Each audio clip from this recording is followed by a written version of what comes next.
L'année 2001 a marqué le début d'une nouvelle saga qui a généré près de 4 milliards d'euros à travers le monde. Un monde de sorcellerie qui est né de simples mots, écrits par l'une des plus grandes auteurs de notre époque. Comment cet univers a vu le jour sur le grand écran?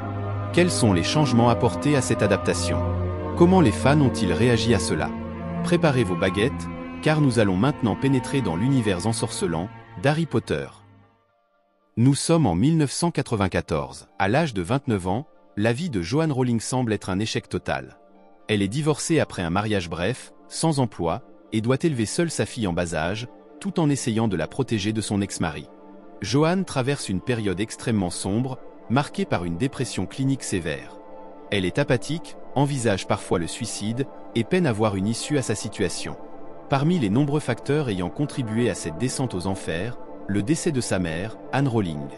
Cette période de profonde détresse lui offre ce qu'elle appellera plus tard les bénéfices de l'échec.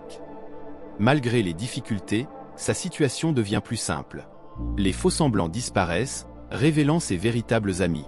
Elle apprend à se connaître, teste ses relations, découvre une force intérieure et une nouvelle discipline, discernant ainsi ce qui est réellement important. L'écriture est ce qui compte le plus pour Joanne. Depuis son enfance, elle rêve de devenir romancière.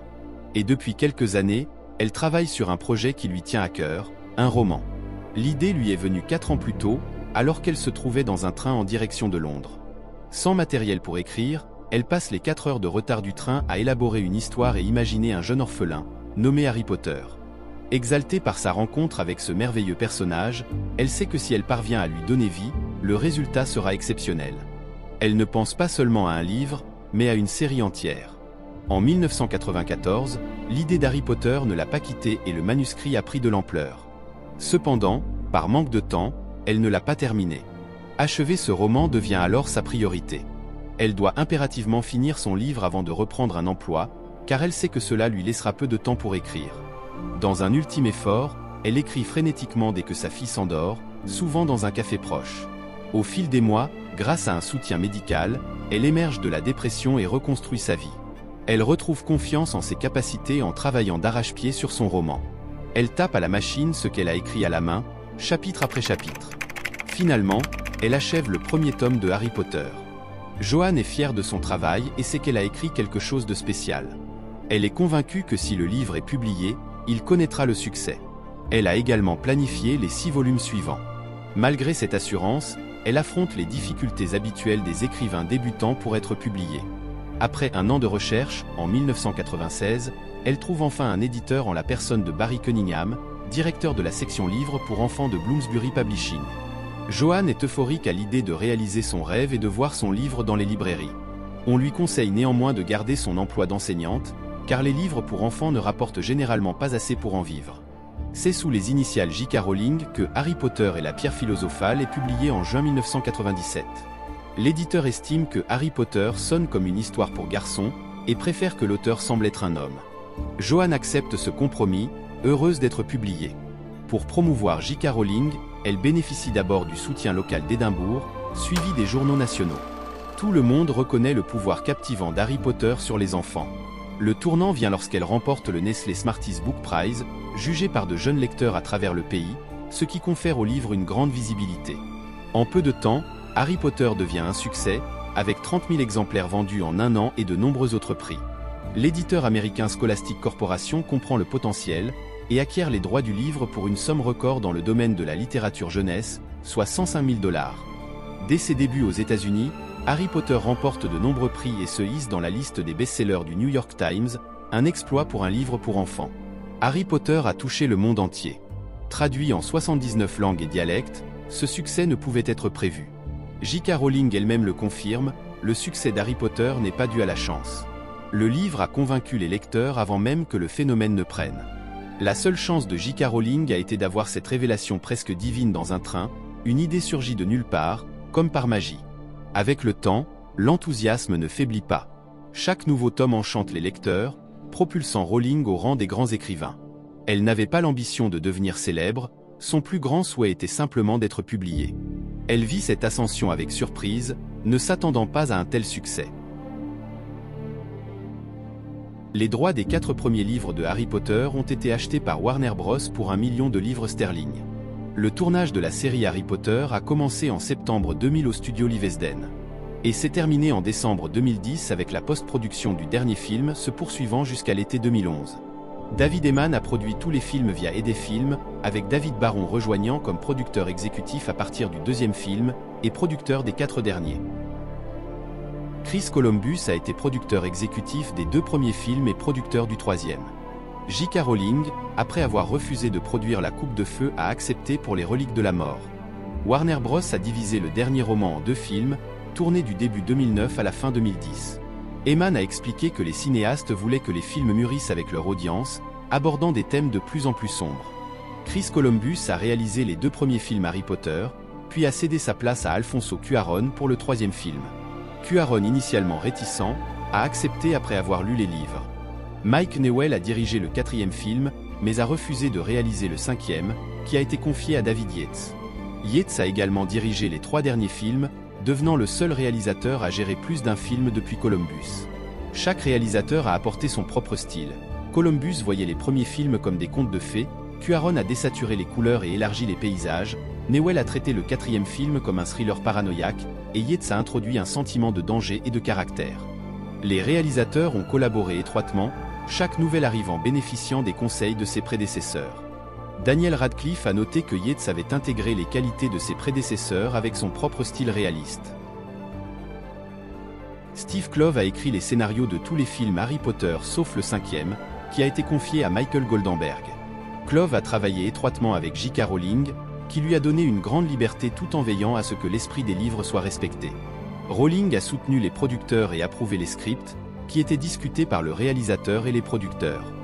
David Heyman a expliqué que Kloves était essentiel pour structurer les films autour du parcours de Harry. Bien qu'il ait voulu inclure tous les éléments des livres, les contraintes de temps l'ont empêché. Kloves a décrit Rowling comme ayant une intuition remarquable pour le cinéma. Lors de leur première rencontre, elle a demandé à Kloves de rester fidèle au personnage, et leur collaboration s'est renforcée lorsqu'il a révélé que son personnage préféré était Hermione. Steven Spielberg a quitté le projet après que J.K. Rowling a refusé de confier le rôle de Harry Potter à l'américain L. Joel Osment. Des auditions massives ont été organisées, et c'est finalement Daniel Radcliffe, un jeune acteur anglais de 10 ans, qui a obtenu le rôle. Né le 23 juillet 1989 à Fulham, Londres, Radcliffe était déjà apparu dans Le Tailleur de Panama de John Boorman et le téléfilm David Copperfield. Il est rejoint par Rupert Grint en Ron Weasley, et Emma Watson en Hermione Granger, également inconnu et repéré dans des pièces de théâtre amateurs. Outre les 3 acteurs principaux, la distribution notable de la série Harry Potter comprend Robbie Coltrane, Hagrid, Tom Felton, Draco Malfoy, Alan Rickman, Severus Rogue, et Dame Maggie Smith, Minerva McGonagall. Après le décès de Richard Harris qui joue Albus Dumbledore dans les 2 premiers films, Michael Gambon a repris le rôle. D'autres acteurs récurrents incluent Helena Bonham Carter, Ralph Fiennes, Gary Oldman et Emma Thompson. La série a également bénéficié de la contribution de nombreux membres d'équipes récurrents, tels que Tim Burke dans les effets visuels, Nick Dudman au maquillage, Amanda Knight au maquillage également et Fiona Ware au casting. Stuart Craig, assisté de Stephanie Macmillan, a été le chef décorateur des 8 films Harry Potter, créant des décors emblématiques comme le ministère de la magie, la chambre des secrets et le manoir Malfoy. En raison des publications en cours des romans, Craig a souvent dû adapter et reconstruire des décors, notamment Poudlard. Initialement des miniatures, les extérieurs de Poudlard ont évolué avec des ajouts comme la tour d'astronomie et une grande cour, utilisant finalement des modèles numériques pour le dernier film. Craig et Macmillan ont relevé divers défis liés au style visuel et à l'évolution de l'histoire. Après le tournage, certains décors ont été conservés pour des expositions. 6 directeurs de la photographie ont travaillé sur la série Harry Potter. John Seale dans le premier film, Roger Pratt dans le 2e et le 4e, Michael Cerezin dans le 3e, Sławomir Rydziak dans le 5e, Bruno Delbonnel dans le 6e et Eduardo Serra dans les 2 derniers. Delbonnel, nominé aux Oscars pour Le Prince de Sang Mêlé, a refusé de revenir pour Les Reliques de la Mort, craignant de se répéter. Chaque directeur a apporté une approche unique pour éclairer et filmer les décors. Les couleurs des films ont progressivement fondu, avec Cerezin et Cuarón introduisant une palette plus sombre dans Le Prisonnier d'Azkaban. Delbonnel et Serra ont choisi la pellicule pour sa précision, et Yates a utilisé diverses techniques pour Les Reliques de la Mort. Serra a insisté sur la cohérence visuelle avec les films précédents. De nombreuses sociétés d'effets visuels ont travaillé sur la série Harry Potter, dont Framestore, Cinecite et Industrial Light et Magic, qui ont contribué à tous les films. Double Négative et Rising Sun Pictures ont rejoint à partir du 3e et du 4e film respectivement. Framestore a créé de nombreuses créatures et séquences mémorables, tandis que Cinecite a produit des effets miniatures et numériques. David Baron a déclaré que Harry Potter a stimulé l'industrie des effets spéciaux au Royaume-Uni, permettant à des sociétés britanniques de gérer des effets complexes autrefois confiés à des Américains. Tim Burke a ajouté que la série a renforcé les capacités des sociétés britanniques, attirant désormais des projets internationaux. La série Harry Potter a eu 4 compositeurs principaux. John Williams a composé la musique des 3 premiers films et créé le célèbre thème d'Edwidge. Patrick Doyle a composé la musique de La Coupe de Feu, suivi par Nicolas Hooper pour L'Ordre du Phénix et Le Prince de Sang Mêlé. Alexandre Desplat a composé la musique des 2 derniers films, Les Reliques de la Mort partie 1 et 2. Doyle, Hooper et Desplat ont chacun apporté leur propre thème tout en intégrant certains de Williams. Le premier film est sorti en novembre 2001, réalisant un record mondial de 90 millions de dollars lors de son week-end d'ouverture. Les films suivants ont également connu un succès financier et critique. Le deuxième film, Harry Potter et la Chambre des Secrets, est sorti le 15 novembre 2002, suivi de près par Harry Potter et le prisonnier d'Azkaban le 4 juin 2004. Le quatrième film, Harry Potter et la Coupe de Feu, a été lancé le 18 novembre 2005. Le cinquième film Harry Potter et l'Ordre du Phénix est sorti le 11 juillet 2007 dans les pays anglophones et le 12 juillet au Royaume-Uni et en Irlande. Le sixième film Harry Potter et le Prince de Sang Mêlé est sorti le 15 juillet 2009 et a été acclamé par la critique et est devenu le deuxième film le plus rentable de 2009. La première partie de Harry Potter et les Reliques de la Mort est sortie le 19 novembre 2010 et la seconde le 15 juillet 2011. Ainsi, Harry Potter a non seulement marqué l'histoire du cinéma par son succès phénoménal, mais a également eu un impact significatif sur l'industrie cinématographique, notamment au Royaume-Uni.